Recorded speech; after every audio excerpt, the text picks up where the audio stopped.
Et bonjour à tous, j'espère que vous allez bien. On se retrouve sur Sanseiya Shining Soldier pour un nouveau tutoriel. Et aujourd'hui, c'est un tutoriel un peu complémentaire à l'un des tutoriels que j'ai fait sur comment créer une équipe et comment avoir une équipe optimisée.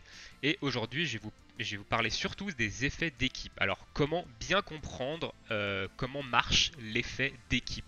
Parce que j'ai encore vu pas mal de questions par rapport à ça, des gens qui ne comprennent toujours pas comment les effets d'équipe fonctionnent dans le jeu. Et du coup, je vais faire un tutoriel exprès pour ça, pour vous expliquer comment marchent les effets d'équipe. Qu'il y a des effets d'équipe qui ne sont pas spécialement évidents à comprendre. Donc, c'est parti. Alors, les effets d'équipe, comment ça marche? Et bah tout simplement, je le répète, je l'ai déjà répété plusieurs fois, mais les effets d'équipe ne fonctionnent que sur les personnages qui sont sur le banc. Les trois personnages qui sont sur le terrain, leurs effets d'équipe ne sont pas actifs. Ça vous est dit dans le tutoriel au tout début. Les effets d'équipe des trois personnages qui combattent ne sont pas actifs. Donc, il est inutile de miser en fait sur ces effets d'équipe là. Ils ne fonctionnent pas tout simplement. Donc les effets d'équipe qui fonctionnent, ce sont les trois personnages qui vont être sur le banc. Donc j'explique dans la vidéo pour créer une équipe, comment créer une équipe efficace. Pour moi, c'est trois personnages principaux et trois personnages qui sont là que pour leur effet d'équipe. Maintenant, on va parler des différents effets d'équipe et comment ça fonctionne. Il y a des effets d'équipe qui sont assez particuliers. Alors on voit mon équipe ici, pour l'instant elle n'a pas bougé, ça reste la même, je me concentre vraiment sur cette équipe là. On va prendre du coup mon premier personnage qui a un effet d'équipe qui est Shiryu vert. Donc le Shiryu du dragon vert.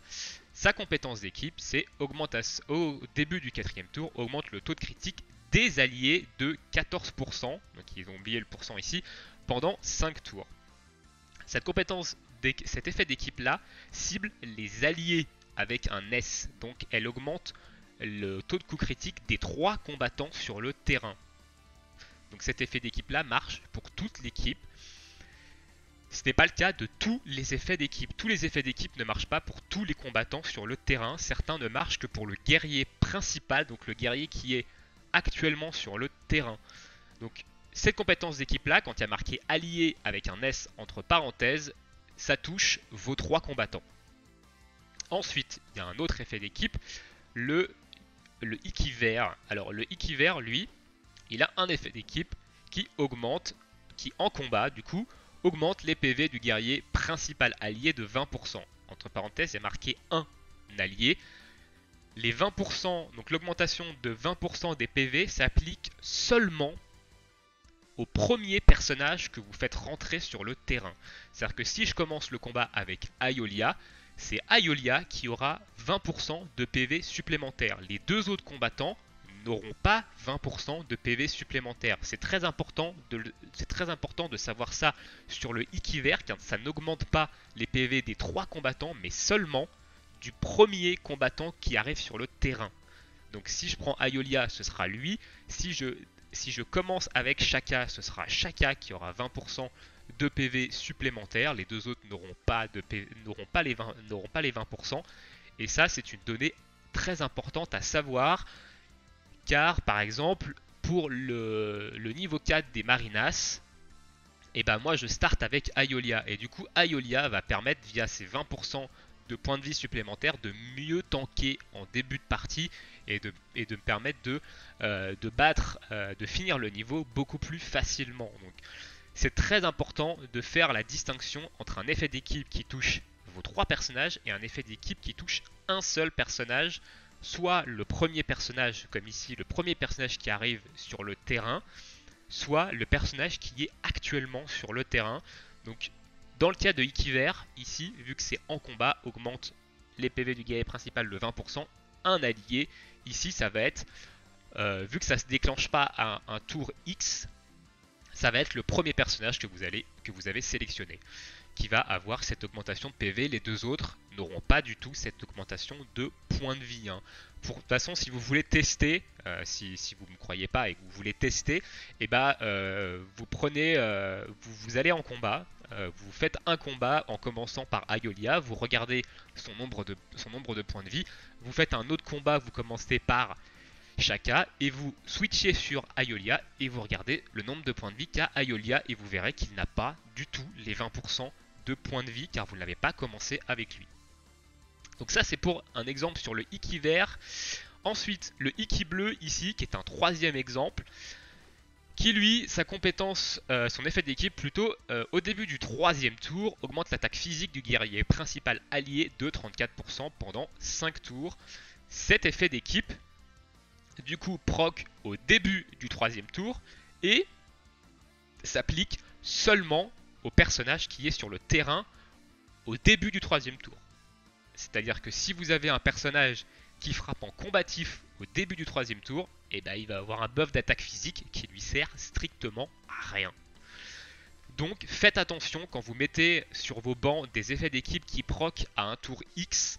Faites bien attention à avoir un personnage qui bénéficie en fait de ce buff. Donc ici, vu que j'ai mis le Iki bleu, et ben, il faut que je fasse attention au troisième tour à avoir soit Aiolos, soit Aeolia sur le terrain, qui sont deux personnages qui tapent en physique et pas Shaka qui tape en combatif. Donc c'est un troisième exemple ici, donc c'est pareil, voilà, ça touche un allié, sauf que comme ça proc à un tour X, ça buff le guerrier qui est actuellement sur le terrain. Les deux autres personnages ne bénéficient pas de ce buff, voilà, tout simplement. Donc faites attention également à ça quand vous construisez votre équipe et quand vous êtes en combat. Faites attention à avoir bien un personnage qui profite en fait de cette augmentation quand elle proc et non un personnage qui n'en profite pas parce que du coup c'est un peu un effet d'équipe gâché si jamais vous jouez une équipe où il y a deux personnages combatifs et un personnage physique. Ne mettez pas Iki bleu, hein. Ne mettez pas Iki bleu parce que vous avez quand même 2 chances sur 3 d'avoir un personnage de type combatif sur le terrain au début du troisième tour et qui ne profitera pas du tout du buff de Iki et ce sera un effet d'équipe qui ne servira strictement à rien. Donc si vous avez une équipe qui est plus axée combatif que physique, mettez plutôt autre chose que le Iki bleu et du coup on va aller voir quel autre effet d'équipe on pourrait mettre. On va aller voir du coup Aphrodite. Qu'est-ce que fait Aphrodite ici, qui a un effet d'équipe qui est différent des autres. Donc lui, il va diminuer l'esquive des ennemis avec un S, donc toute l'équipe adverse. Au début du quatrième tour, il va diminuer l'esquive de tous les ennemis de 10% pendant 3 tours. Donc ça c'est au niveau 1. Hein. Après, si vous l'augmentez de niveau, son effet d'équipe, ça va monter plus haut la réduction d'esquive et le nombre de tours va être beaucoup plus important. Mais ici, on a un effet d'équipe qui va proc sur l'équipe adverse au début du quatrième tour et qui va du coup leur réduire leur esquive de 10% sur toute l'équipe, donc même les deux personnages qui ne combattent pas. On a ici donc un effet d'équipe qui agit sur toute l'équipe adverse. Ici, on a un autre effet d'équipe, par exemple sur Ek. Ek qui va avoir ici un effet d'équipe qui va augmenter les PV des spectres alliés de 14% et ces spectres alliés avec un S. Donc c'est tous les spectres sur le terrain. Donc à l'heure actuelle des spectres on en a que deux. Hein. On a que Ek et que Radamante. Donc évidemment si vous laissez Ek sur le banc et que vous n'avez pas de spectre sur le terrain, bah cet effet d'équipe ne sert à rien. Tout simplement. Donc si vous avez que Ek et que dans votre équipe ça doit être l'un des personnages combattants, parce que son effet d'équipe ne profite que au spectre, et si vous n'avez pas Radamante sur le terrain pendant que Ek est sur le banc, son effet d'équipe ne sert strictement à rien ici. Donc faites attention, ici on a spectre allié avec un S, donc ça touche tous les spectres qui sont sur le terrain. Si vous n'avez pas de spectre, cet effet d'équipe sert à rien. Ensuite, qu'est-ce qu'on a d'autre comme effet d'équipe qui peut être intéressant d'analyser? Alors, le Seiya vert. Ici, le Seiya vert, il a un autre effet d'équipe. En combat, augmente la défense physique des chevaliers de bronze alliés de 30%. Ici, on a un effet d'équipe qui va toucher qu'une seule catégorie de personnages, tout comme Ek avec les spectres. Ici, ce sont sur les chevaliers de bronze. Pareil, si vous mettez votre Seiya de Pégase vert sur le banc et que vous n'avez aucun chevalier de bronze sur le terrain, enfin aucun personnage qui a le tag chevalier de bronze, attention, Seiya du Sagittaire a le tag chevalier de bronze. Hein. Regardez bien les tags de vos personnages. Vous les avez dans stats ici et vous les avez dans tag guerrier. Hein. Donc regardez bien, le Seiya du Sagittaire a le tag chevalier de bronze. Mais si vous n'avez aucun chevalier de bronze sur le terrain, et bah c'est pareil, cet effet d'équipe ne sert strictement à rien. Si vous avez des chevaliers de bronze sur le terrain, ça veut dire que pendant toute la durée du combat, ils auront 30% de défense physique supplémentaire. Vous n'aurez pas de buff visible au-dessus de votre barre de points de vie de vos chevaliers, mais vous aurez bien une défense physique augmentée de 30% au rang 1 et ça va jusqu'à 31, 32, 33, 34% au rang 5. Du coup, donc là, on a un effet d'équipe qui ne touche que les chevaliers de bronze alliés sur le terrain. Il y en a d'autres. Ici, par exemple, le Shun vert a également un effet d'équipe pour les chevaliers de bronze ici, qui lui va augmenter la défense combative de 35% jusqu'à 36, 37, 38, 39, jusqu'à 39%. Donc il est un peu plus puissant que le Seiya vert, mais c'est la défense combative. Donc si vous jouez une team chevalier de bronze, c'est-à-dire que vous prenez vous avez Seiya du Sagittaire et vous prenez par exemple le Iki vert qui est une excellente unité vert chevalier de bronze et vous prenez le Shun bleu pareil qui est une excellente unité bleu chevalier de bronze ou alors le Iki bleu pareil qui est une excellente unité chevalier de bronze bleu et bah vous mettez du coup le Seiya vert et le Shun vert sur le banc et vous avez une grosse augmentation de défense physique et combative sur tous vos persos durant tout le combat. Ensuite, on a une autre capacité, par exemple celui de Thor ici. Donc Thor qui lui a une capacité qui va toucher que les guerriers divins. Alors à l'heure actuelle, il n'y a que Thor en tant que guerrier divin. Donc même chose que Ek, si vous avez Thor sur le banc, ça sert à rien parce que vous n'aurez aucun autre guerrier divin allié sur le terrain. Donc ne mettez pas Thor sur le banc si ça sert strictement à rien ici, car son effet d'équipe sera actif mais servira pour personne. Donc faites bien attention aux tags qu'il y a sur les effets d'équipe. Ensuite, est-ce qu'on a d'autres types? Je crois pas qu'on ait d'autres types d'effets d'équipe. Je crois que j'ai fait un peu le tour des différents types d'effets d'équipe. Donc ici, on a également sur Masque de Mort, au début du deuxième tour, diminue l'esquive des ennemis de 10% pendant 3 tours. Donc on a ici à peu près on a le même effet d'équipe que Aphrodite. Et ensuite, qu'est-ce qu'on peut avoir d'autre? Je crois que le Shun bleu, il doit avoir un proc. Si je dis pas de conneries, il a un proc, voilà, au début du 4ème tour, augmente la défense physique du guerrier principal allié de 30%. Donc ici, je rappelle, ça va toucher seulement le guerrier qui est sur le terrain au début du 4ème tour. Donc il va avoir une augmentation de défense physique de 30% au niveau 1 pendant 3 tours.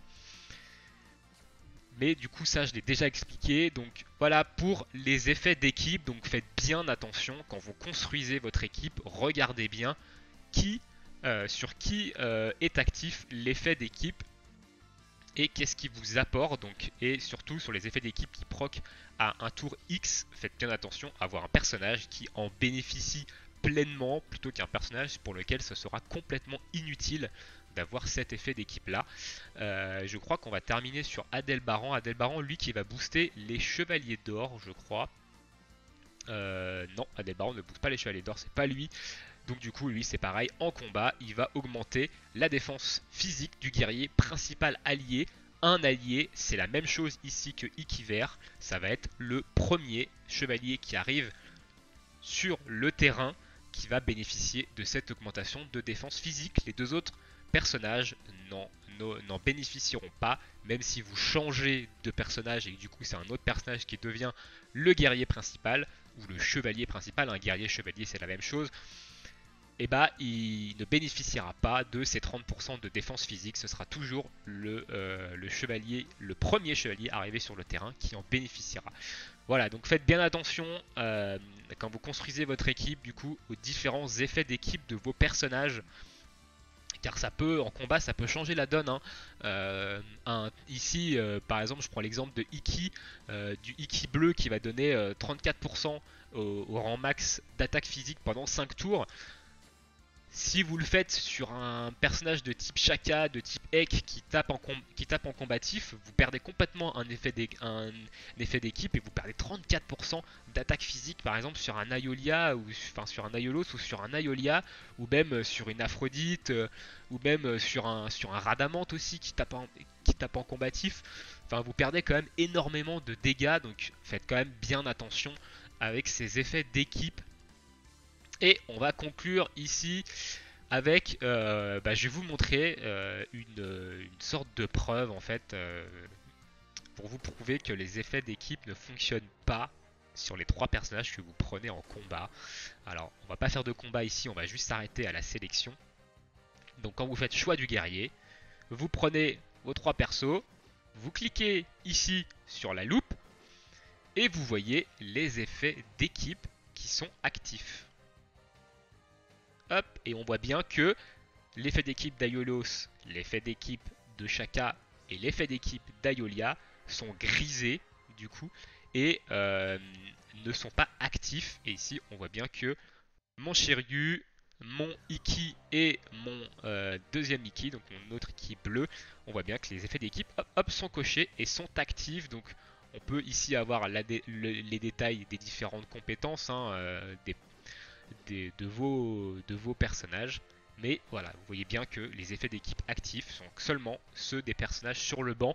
Et c'est expliqué dans le tutoriel. Voilà, si vous ne l'avez pas passé à toute vitesse, ça vous dit, quand il vous demande de cliquer sur ce bouton, ça vous explique que les effets d'équipe sont actifs seulement pour les 3 personnages qui sont sur le banc. Voilà un peu ce que je peux apporter en complément, donc un tutoriel sur les effets d'équipe, donc sur bien comprendre comment ils fonctionnent, parce que ça peut changer la donne tout simplement dans un combat.